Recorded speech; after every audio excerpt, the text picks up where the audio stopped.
যেটা মাতৃত্ব সেটা একটা পুরুষের কাছে যুক্ত, কিন্তু সেটা কেমন করে? যখন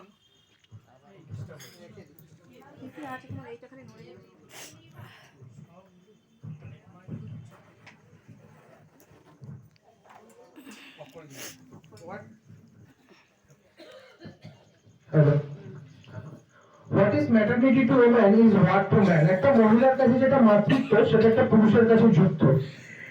কথাটা হচ্ছে, যুদ্ধের কথা শুনলেই আমাদের মনের মধ্যে একটা ভয় তৈরি হয়ে যায়, কিন্তু সত্যানুসরণে প্রথমেই বলেছে লড়াইয়ের কথা। কিন্তু লড়াইটা করবো তার সাথে আমাদের নিজেদেরকে আমাদের দুর্বলতার বিরুদ্ধে লড়াই করতে হবে। কিন্তু এই লড়াইয়ে নামবো কি করে? ঠাকুর বলছেন যে আমাদের চারপাশে আছে পরমাণু বোমা, অ্যাটম বোমা, নিউক্লিয়ার বোমা। তো আমরা এই লড়াইটা করবো কি করে? ঠাকুর তো আমাদের বিনা অস্ত্রে নামতে বলেননি, তিনি আমাদেরকে অস্ত্র দিয়েছেন। কি অস্ত্র দিয়েছেন? যজন, যাজন আর ইষ্টপ্রীতি। যজন, ধরে নিন এই যে সৎসঙ্গ থেকে গেলেন, সৎসঙ্গে যখন আপনি ঠাকুরের কথা শুনছেন, এতে আপনি যেটা করছেন নিজের সাথে সেটা হচ্ছে যজন।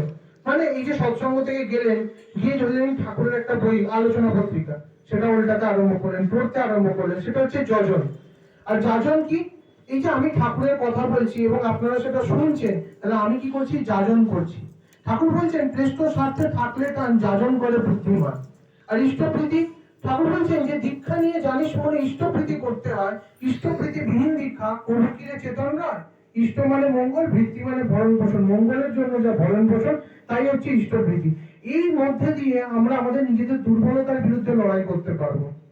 আমাদের দুর্বলতা মানে, ধরে নিন একটা স্টুডেন্টের দুর্বলতা আমি বলছি, এই যে আমরা পড়তে বসি তখন আমাদের ফোন ঘাঁটতে ইচ্ছা করে, তখনই ফোন ঘাঁটতে ইচ্ছা করে, হোয়াটসঅ্যাপে একটা মেসেজ চলে আসে, ইনস্টাগ্রামে একটা রিল চলে আসে, একটু দেখে নি, তারপরে এই রিলটা স্ক্রল করতে করতে আমাদের ইচ্ছাটাই চলে যায়। দেখা যায় যে রাত্রি 11টা বেজে গেছে, আর পড়তে ভালো লাগছে না, খাওয়া দাওয়া, ঘুমিয়ে পড়ো। অ্যাকচুয়ালি স্টুডেন্টদের এটাই হয়।